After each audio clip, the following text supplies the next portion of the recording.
You're listening to the N2K Space Network.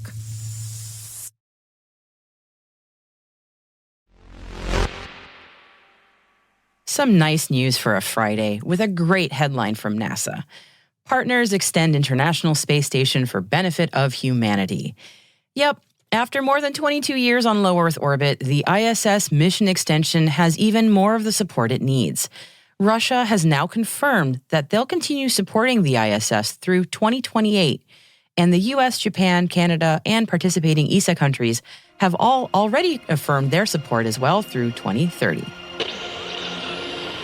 T-minus 20 seconds to LOS speed rest. Go for deploy. Roger roll. Today is April 28th, 2023. I'm Maria Varmazis, and this is T-minus.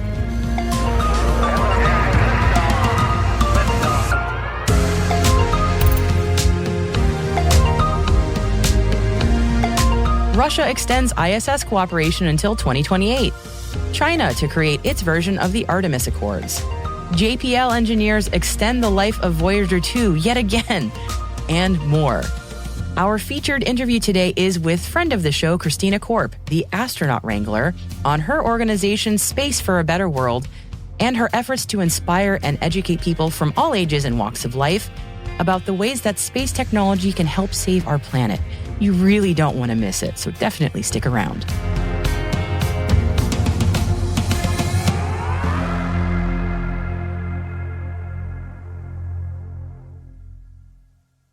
And here is your briefing for today.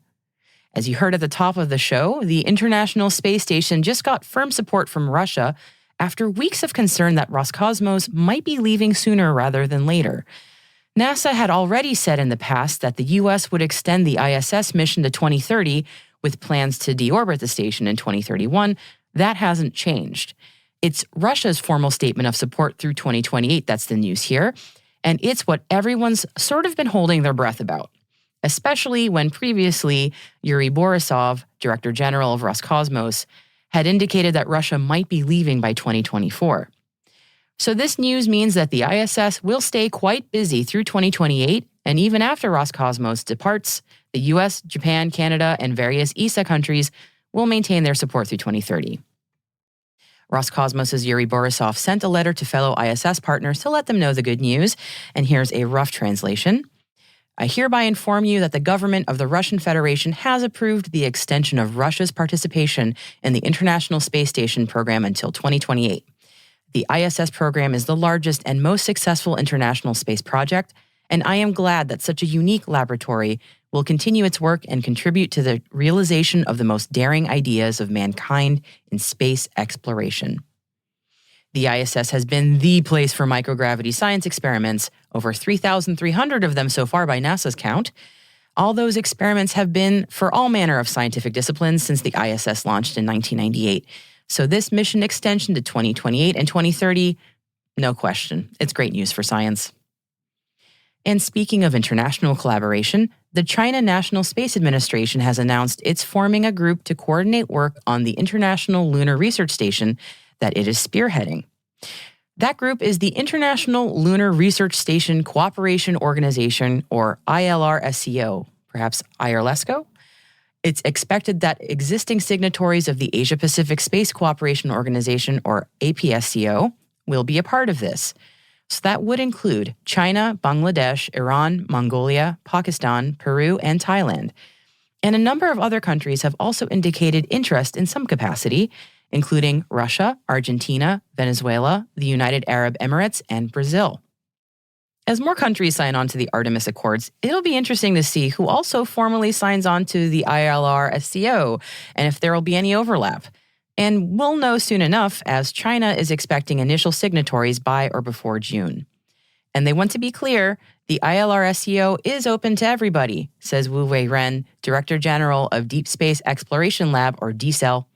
Says Wu, we welcome the participation of developed countries such as the United States and European countries. We also hope that BRICS countries and some underdeveloped African countries will join us. Spanish satellite firm Satlantis has purchased majority shares in a University of Cambridge commercial offshoot called SuperSharp. Satlantis provides Earth observation satellites and saw SuperSharp's foldable thermal infrared telescope for Earth imaging as an opportunity to expand the company into the thermal imaging market. SuperSharp will remain independent as part of the deal. UK startup SpaceForge has signed a memorandum of understanding with Australia's Southern Launch, which could see the space manufacturing company launch and return spacecraft from Coonabarabran Test Range. Southern Launch says the location of the test range provides SpaceForge an ideal target as a re-entry point for its Forge Star satellite. Spacecraft manufacturing company Apex has announced a contract with Astrospace to supply their vehicles with engines. Apex recently came out of stealth mode, and the company's CTO, Max Benassi, was previously the director of engineering at Astra. Astra's engines will support Apex's electric propulsion package for the Ares vehicle. Space News is reporting that Raytheon's space sector president, David Broadbent, is looking to change the company's approach to the military satellite market. Last month, Raytheon was awarded $250 million to build 7 missile detection satellites for the U.S. Space Development Agency. But Broadbent says being in a mission prime position hasn't yielded the results that Raytheon was looking for, and they will now focus on a merchant strategy. Finnish microsatellite manufacturer ICEYE unveiled the beta version of their Wildfire Insights platform. The system aims to improve disaster response in wildfire-affected areas. Leveraging the company's synthetic aperture radar constellation, ICEYE claims the system can provide building-level impact data in near real time with imagery through clouds, smoke, and at night. As the frequency and severity of wildfires around the world continues to increase, technologies like this could play a crucial role in the space economy, disaster management, and the insurance and real estate industries. ICEYE aims for a general availability release later this year. NASA Administrator Bill Nelson told the House Science, Space, and Technology Committee that he's confident in the Artemis III mission despite the recent SpaceX Starship launch failure. NASA awarded SpaceX's Starship the contract for the human landing system that takes NASA astronauts from lunar orbit down to and back from the surface. Nelson said the failure was, quote, not a big downer in terms of how SpaceX does things. Staying with NASA for a moment, engineers from their Jet Propulsion Lab have worked some magic yet again to extend the life of the Voyager 2 mission. Now, Voyager 2, as you might know, was launched in 1977 and is currently over 120 billion miles from the Earth, studying interstellar space. The JPL team managed to switch the power of Voyager 2 to a small reservoir of backup power that had been set aside as part of an onboard safety mechanism. The spacecraft was due to shut down this year, but it is now hoped that the mission will extend to 2026. Well, maybe this is how we get Voyager to happen in real life. But in any case, may you live long and prosper, Voyager 2.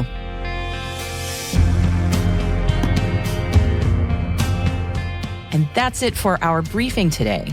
Make sure you check out our website, space.n2k.com, for all our show notes and the links in our selected reading section.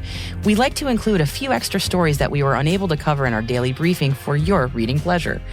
Today's gems include SSPI's Better Satellite World video, which is all about connecting the most remote parts of the world to the internet. And hey, T-Minus crew, make sure you tune in tomorrow for T-Minus Deep Space. It's our show for extended interviews, special editions, and deep dives with some of the most influential professionals in the space industry. And tomorrow is our Deep Space interview with Christina Korp, the Astronaut Wrangler, on Space for a Better World. Today's the short version, tomorrow's the extended version. So make sure you check it out while you're mowing the lawn or grocery shopping, folding laundry, driving your kids to the game. You get the picture. You don't want to miss it.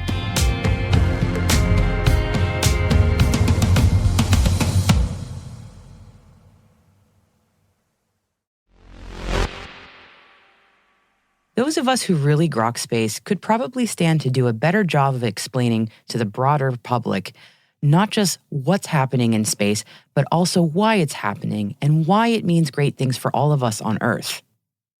One of the people working to do just that is Christina Korp, the founder of Space for a Better World, a foundation formed to educate and inspire people all over the world about why space matters for everybody. And because she has, honestly, an incredible life story and the best job title I have ever heard, I'm going to let her introduce herself. Sure. My name is Christina Korp. I am known as the Astronaut Wrangler, which actually, by the way, I just gave that title to myself, but it's because I used to work for Apollo 11 astronaut Buzz Aldrin, and now I work with many, many astronauts who used to work at NASA or have already been to space. That is the coolest title in existence, for the record. When I saw that on your email signature, I said, how does one get that amazing title? And what is that like to be an astronaut wrangler?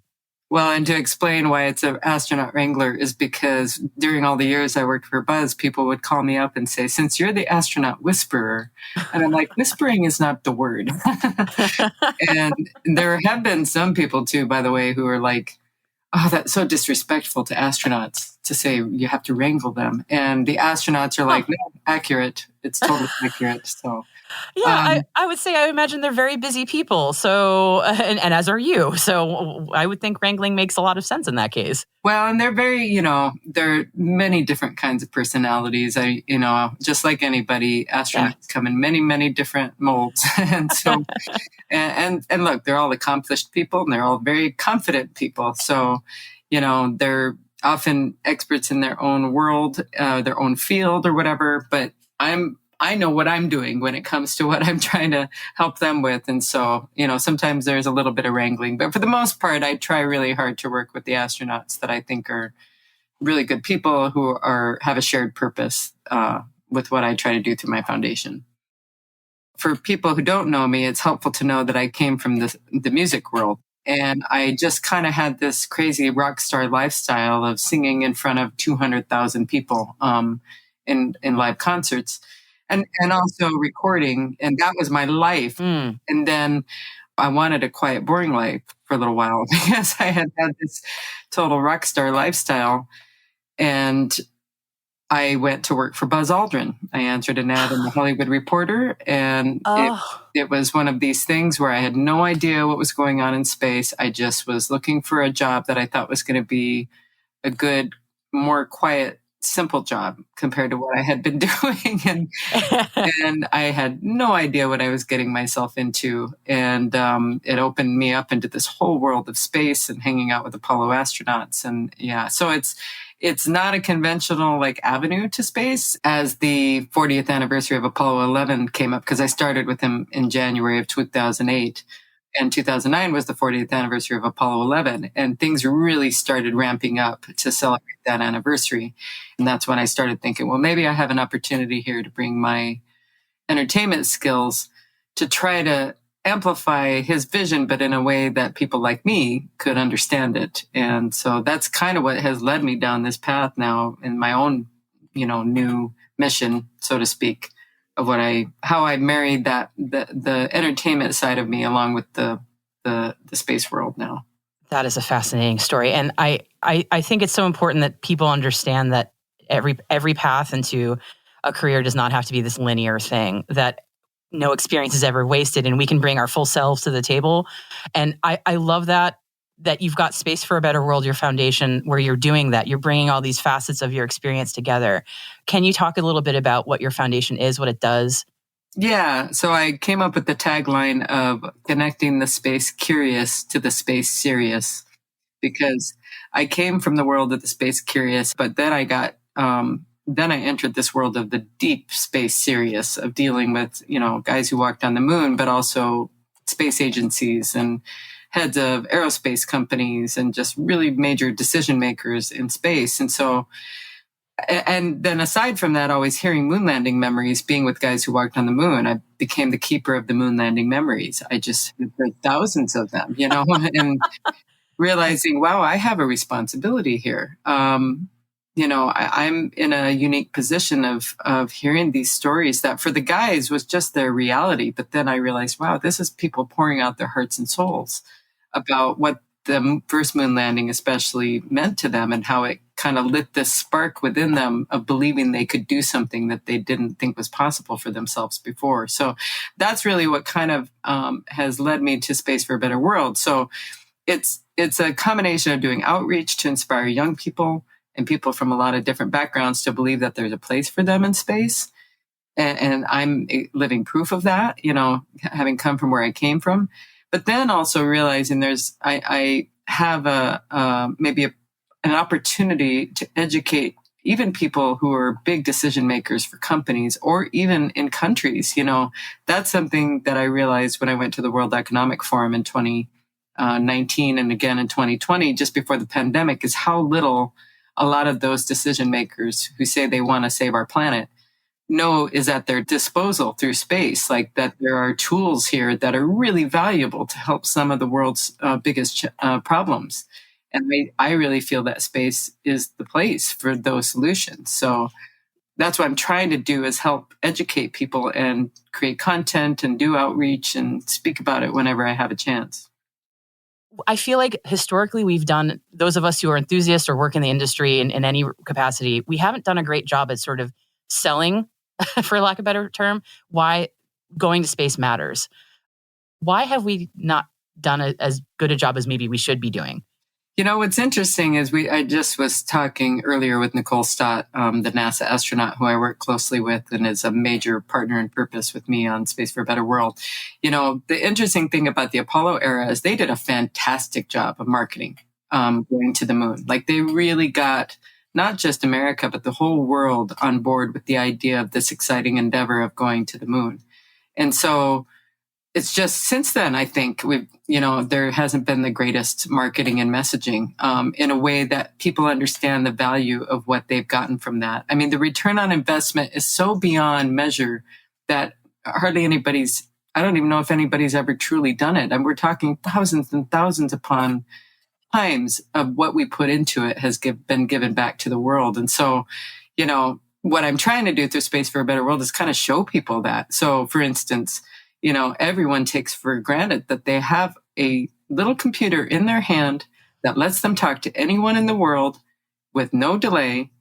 It's so ordinary now, right? Yeah. Yeah, people don't even understand that's what it is. I mean, that's the interesting part about it, is everyone is using space technology and they just don't know that's what it is.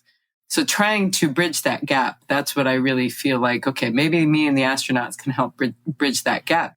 Yeah, and I know that is definitely an avenue to reach some folks who are maybe on the cusp of being like pro space, for lack of a better term. Like, I'm wondering, how do you reach people who are really cynical about it?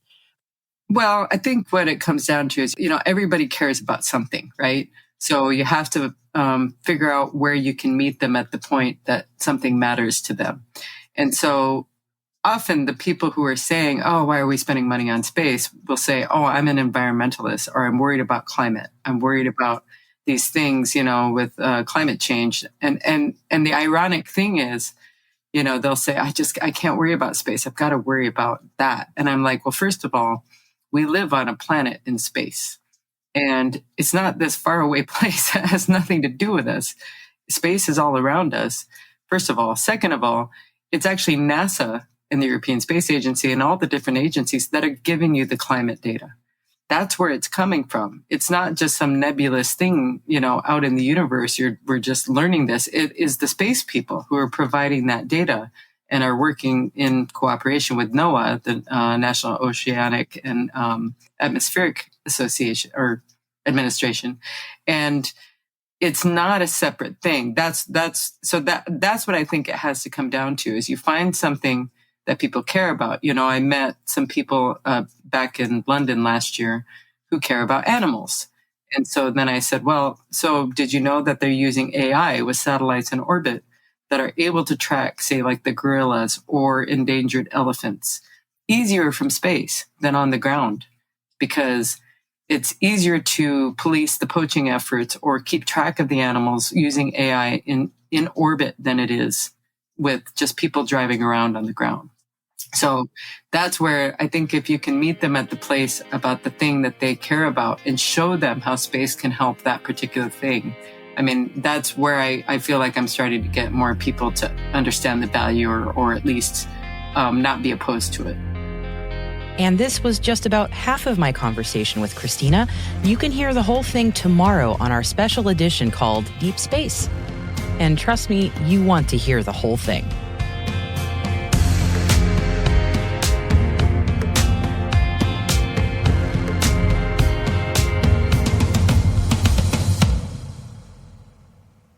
And we'll be right back. And welcome back for our Friday story. We're talking black holes, everybody.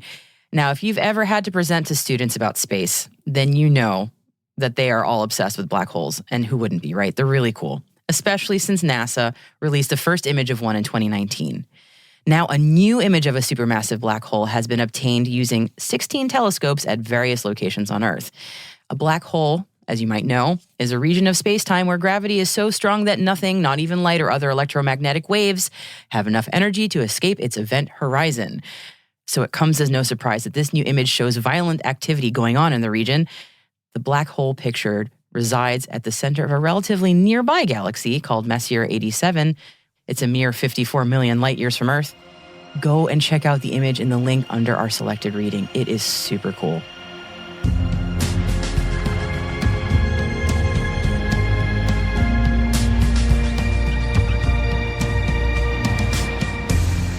Now, that's it for T- for April 28th, 2023. For additional resources from today's report, check out our show notes at space.n2k.com. And we'd love to know what you think of our podcast. You can always email us at space@n2k.com or submit the survey in our show notes. Your feedback ensures that we deliver the information that keeps you a step ahead in the rapidly changing space industry. And we're privileged that N2K and podcasts like T- are part of the daily routine of many of the most influential leaders and operators in the public and private sector, from the Fortune 500 to many of the world's preeminent intelligence and law enforcement agencies. N2K Strategic Workforce Intelligence optimizes the value of your biggest investment, your people. We make you smarter about your team while making your team smarter. Learn more at n2k.com. This episode was produced by Alice Carruth, mixing by Elliot Peltzman and Trey Hester, with original music and sound design by Elliot Peltzman. Our executive producer is Brandon Karp, and I'm Maria Varmazis. See you on Monday. T-.